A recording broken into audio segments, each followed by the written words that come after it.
So now that the smoke is starting to clear at the end of the 2019 election, and we are left with a liberal minority government, I just wanted to put some final thoughts out there as to my feelings, my opinions on the recent election.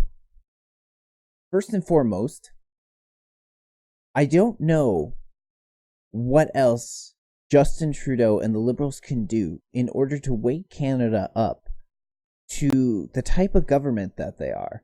I mean, how many times does this guy have to be caught in a scandal? How many times does he have to embarrass the country on the international stage? How many of our allies and trading partners does he have to alienate? How much money can he take from foreign governments, special interest groups, rich billionaires? How much money does he have to give away before Canadians start to get it? I always had this sort of worry in the back of my mind going into this election that not enough people were starting to get it. And is it really that possible that this country has been so brainwashed that they're going to give this guy a second term? Well, apparently the answer is yes. And I've said leading up to this election, and I said yesterday in the live stream that I ended up doing during when the results are coming in, I ended up saying that if Canadians didn't get it from this election, if Canadians voted this guy back in office, then I would have lost faith in my country. Or not so much the country, I would have lost faith in the people in my country. And I gotta say, I really have. At the end of all this, what else can you say? If people can go through 4 years of this monstrosity and then say let's do it again. In fact, I can't remember which comedian this was, but I remember watching a comedian when I was younger when he was talking about the George Bush presidency. And the joke was, he says, whoever it was ended up saying that George Bush's presidency was so fucked up that America just said, I gotta see that one again. And Canada just made the exact same decision when it comes to Justin Trudeau. Now, in his concession speech, Andrew Scheer ended up saying something along the lines of, he said this is the historic moment, though, because we haven't had it where a majority government in their first term, a majority government has gone down to a minority government. So, maybe you can check one for small victories, I suppose, but to me that's unacceptable either way. It's not good enough. In a lot of ways, for Andrew Scheer, this almost seemed like a victory for him. Now, don't get me wrong, they won back more seats in the House of Commons than they had leading into this election. So they did do better than they did in the previous election. But regardless of that, we still have Justin Trudeau and his government in office. Now, being a minority, he's lost that advantage that he had in the last 4 years, because then he could pass whatever he wanted. It didn't matter what the other parties wanted. Now at least the other parties can stop him if they so want. But we've already seen how both the Greens and the NDP are willing to work with him. So at the end of the day, he hasn't really made much of a difference, just the fact it's a minority government, because I'm guaranteeing you 9 times out of 10 the NDP are going to side with the Liberals. Now the NDP lost a fair amount of seats, and yet Jagmeet Singh was acting like this is some kind of victory for him as well. There's one more thing that I've been seeing today on Twitter, which has been really fucking pissing me off, actually. It has been the reaction to this election by conservative supporters. I kind of expected better from them. I don't know why, but I kind of did. And I understand that if you're upset about the election results, that's fine. You can sit there and say that you're not happy with the results. How could they go in this direction? But I'm seeing a lot of shade being thrown around. Particularly, they're going back to the Maxime Bernier split the vote thing, and this is why Justin Trudeau won. It's been a lot of bitching by the conservative voters. Now, the idea of Maxime Bernier splitting the vote doesn't add up, considering that the man and the party didn't get a single seat in the House of Commons. So they didn't really take that much away from the Conservative Party. And my also problem with this, too, is the fact that this should have been a slam dunk for Andrew Scheer and the Conservative Party. What more could Justin Trudeau and the Liberals have given this man and this party to win an election? They had scandal after scandal after scandal. They had embarrassment after embarrassment after embarrassment. So much ammunition that Andrew Scheer could have pulled out to show how incompetent the Liberals were. I mean, if that wasn't enough, just weeks before the election actually took place, pictures of the Prime Minister in blackface came out. And he still lost to Justin Trudeau. That shows how weak of a leader he is, how weak of a party the Conservatives are. That if they could have so much handed to them on a plate and not be able to clinch out an easy victory. This is the thing that nobody on the Conservative side wants to admit, is how weak the Conservative Party is right now and how unprincipled they have been. They've proven this time and time again, that they're not about their principles. They try and pander to the centrist vote as much as possible instead of appealing to their base. And before I have any large C conservatives, Conservative Party supporters showing up in my comments, just remember one thing. Your party rejected me. I'm not exaggerating when I say that. I think I made it very clear on this channel that the immigration crisis, is an important issue to me. Because I see what that's going to bring about in the future. The increase in crime rates, the changing demographics. And it was your party, your immigration critic, Michelle Rempel, who came out and said, if you're anti-immigration, we don't want you in the Conservative Party, equating the same, being anti-immigration, to racist and white supremacists. So your party rejected me. That's one reason I didn't vote for Andrew Scheer. Another reason I didn't vote for Andrew Scheer is all the reasons I labeled above. Now, that being said, I didn't vote for Maxime Bernier either. I did not vote for the Liberals. I did not vote for the NDP. And I did not vote for the Green Party. I went in on election day. I went into the ballots and I did what was known as a non-vote, or refusing your ballot. None of these parties spoke to me. None of these parties talked about the important issues, in my opinion. None of them talked about the banking situation. And I've stated in the past, Maxime Bernier was the only politician I've ever come across that talks about the banking situation, but that was 10 years ago, and I haven't heard a peep out of him since, not even on the campaign trail. The immigration situation, that's quite important, and that was one area where I was thinking about leaning PPC, was because Maxime Bernier at least had a much more reasonable immigration quota. He was leaning between 150,000 on the high end and 50,000 on the low end per year. Now, I still want to see that number reduced significantly, but that was why I went in and refused my ballot. Because none of these people are talking about these important issues. Andrew Scheer's main thing he was going for were tax cuts cool, I'll take the tax cuts. But you think that's an election winning situation, especially when the opposition can then turn around and just smear it as, well, you're going to cut services. Yeah, it's necessary, but most people aren't going to see it as that.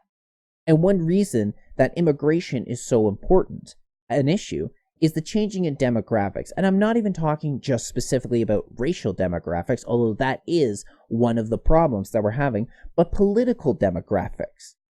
And if you wanted to know how these political demographics affect the outcome of an election, just look at the fucking map. This 2019 map. Justin Trudeau has been bringing in hundreds of thousands of immigrants every single year. And that's just including the ones that are technically, officially immigrating. We're not talking about illegal immigrants that have been allowed to stay and then given a pathway to citizenship. We're not talking about temporary working visas that have been given the same thing, or foreign students who have been given the same thing, a pathway to citizenship, who can then vote in our elections and who lean heavily towards the liberal side. So you just saw it play out in this election. And where do they go? They go to the cities where there are the most ridings. They go to places like Toronto that has the most ridings. The 905 is one of the most important ridings in all of Canadian election because of all those little tiny ridings. Now, Andrew Scheer won the popular vote, but he still lost the election to Justin Trudeau, and he lost the election to this minority liberal government. And one of the reasons was because all of those little tiny ridings inside of the city. And now Ahmed Hassan is planning to take those immigrants and move them out to the rural areas. So they're going to steal more ridings for you. They're going to force you to do that, which is one of the reasons that there's this push over in the West for an exit out of Canada, a separatist movement. So, to summarize, I've lost a lot of faith in the Canadian people for allowing this dipshit to be allowed back into office, to not see what ended up happening. And I know I already know what's going to happen. People, because I decided to refuse my ballot, are going to blame me, saying I got Justin Trudeau back into office because I refused to vote for any of the other parties. But no, I didn't end up doing that. I didn't end up doing that because I'm not going to play the game. I'm not going to play the corrupt political game that you want everyone to do. Leading up to this election, when I was trying to tell everyone about this, I was getting comments in my section about how I'm black-pilled. Don't listen to me because I'm black-pilled, and I'm trying to steer everyone away from voting. No, I'm not. But I'm trying to give people another option, an option that is not really there. You know, if enough people would go in and refuse their ballots, that would actually send a message. It's different than just staying home on election day. Because if you stay home on election day, they count you up as either not interested or too lazy to get out to the polls. But if you took the time to go out to the polls and refuse your ballot, that at least is sending a message. And if more people were willing to do that, then at least we would have some message that we could send to our politicians. Another thing I've recommended is a nationwide tax strike. Because there is one thing they would listen to. You cut off the money supply, believe me, they'll open their ears. They'll switch them on and we can start making some changes. Some changes.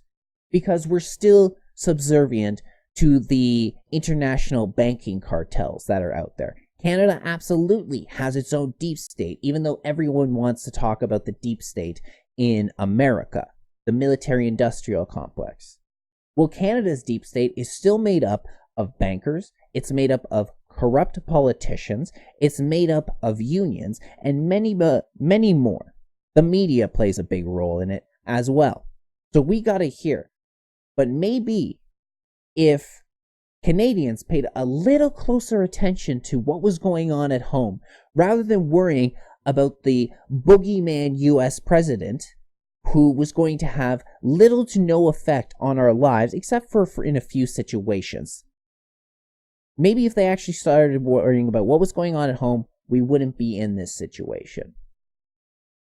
But most people, I couldn't tell you how many people I saw out there that actually believed that Andrew Scheer was going to, quote unquote, save Canada. He may have done some things better. He probably would have gotten some pipelines moving, and yeah, that would probably at least simmer down the idea of Western Canada separating from the rest of our country. But save Canada? He wanted just as much mass immigration as Justin Trudeau did, or a little bit less, like it makes a huge fucking difference. Thanks, you bought us a year longer than Justin Trudeau did. He wasn't talking about he wasn't going to be talking about the banking situation that we face here, about how we're being screwed, about how the whole system is built up to fail. He may have improved the economy a little bit, but all in all, we're going down the same path, whether it was Andrew Scheer or not. I think he would have been less of an embarrassment on the world stage. But all in all, not much would have changed under him. Do those who seem to think that he was going to save Canada, what did you expect from him? Did you expect that he was going to come into office with a majority government and suddenly you're making more money, suddenly your life is going better? Is that what you were expecting? You might have saved a little bit more money with his tax cuts, but there's not going to be more job opportunities because you have so many people coming into the country and the labor market is flooded, which also is going to drive down wages because of it. So you're actually not making that much money, but you don't have to pay a carbon tax. So congratulations. I guess that means he saved Canada.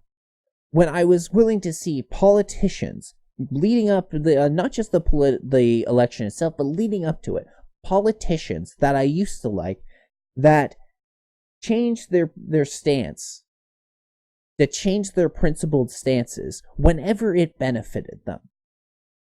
Someone like Michelle Rempel, one reason I used to like her a lot. But then one thing about her was the fact that she became exactly what she railed against. She talked about, these lefty snowflakes, the social justice warriors can't take any criticism. Oh, I don't like what my constituents said about me. Block, block, block, block. Fuck you, fuck you. All these politicians ever cared about was your vote. Nothing more. You are, as I stated just a couple weeks ago, in which I was receiving plenty of people telling me that I was trying to steer people away from voting and that I was blackpilling them, was that all they care about are the votes. They don't care about you. They never have cared about you. One reason that I didn't vote for Maxime Bernier is because I had some concerns about his history. Now, when he first came on the scene, when he broke away from the Conservative Party, and which is where the whole splitting the vote thing came from, which was absolutely ridiculous, because all that's saying is that the loyalty to the Conservative Party was being demanded. It was being demanded by the politicians and by those who support them, which nobody has the right to demand loyalty from anybody, especially when we're talking about politically. There were plenty of people that were unhappy with Andrew Scheer and decided to go with Maxime Bernier when he broke off. Not the politicians, obviously, but the supporters. Now, if that's the way they felt, they probably just wouldn't have voted for the Conservatives anyway. There are still smaller alternatives out there. There's the Christian Heritage Party, as an example, that they could have gone to.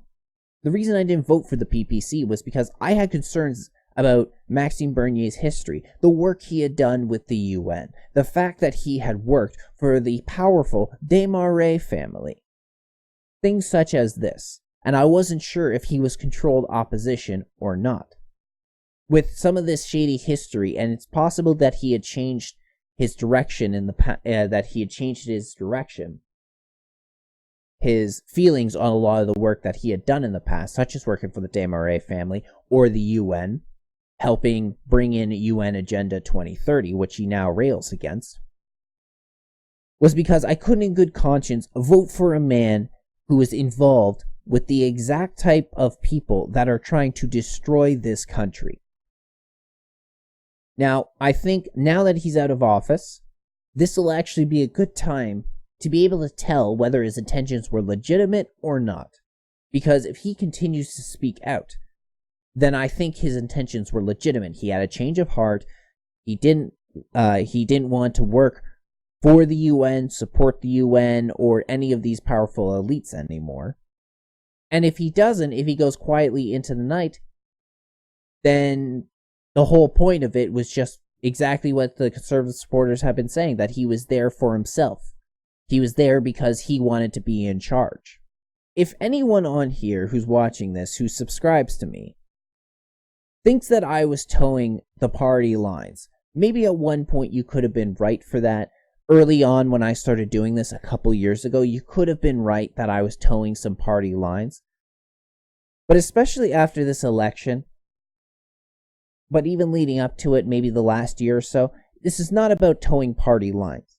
It's about trying to call out corruption. It's about trying to expose these people for who they really are. And if you're just going to expect me or demand my loyalty to a certain party because of you think that another candidate is worse, such as Justin Trudeau, then just fuck off right now. Fuck off, unsubscribe, because that's not what I'm here for. I don't subscribe to the idea you can't punch right. I'll punch in whatever fucking direction I think is corrupt, whichever direction is unprincipled. So if I want to punch towards the conservatives, I will punch towards the conservatives. I've spent enough time punching towards the liberals and the NDP that I don't have to prove myself. I think I've proved myself well enough. And if now I want to turn on and start calling out the Conservative Party or other right-wingers, right-wing parties for who they truly are, then I'm going to do it. And again, if you're expecting me to toe the Conservative Party line, just fuck off right now. If you're expecting me to toe the PPC party line, just fuck off right now. If you want my opinions on something, then hang around, because that's what I'm going to give you. You might agree with some of them, you might disagree with some of them. Just tell me why you think I'm right or why I'm wrong. But don't expect anything more than that. But anyway, that'll up everyone. It's going to be another 4 years of Skippy McFucknuts and his blackface scandal. We'll end up seeing if there's even an RCMP investigation that comes out of this, because that's what they were saying is after the election, there was going to be an RCMP investigation into the SNC Lavalin affair. So I want to thank you all who've hung around, who are going to hang around, and for anyone else who wants to unsubscribe and stop watching, I'll see you later. Alright, take care of yourselves, everyone.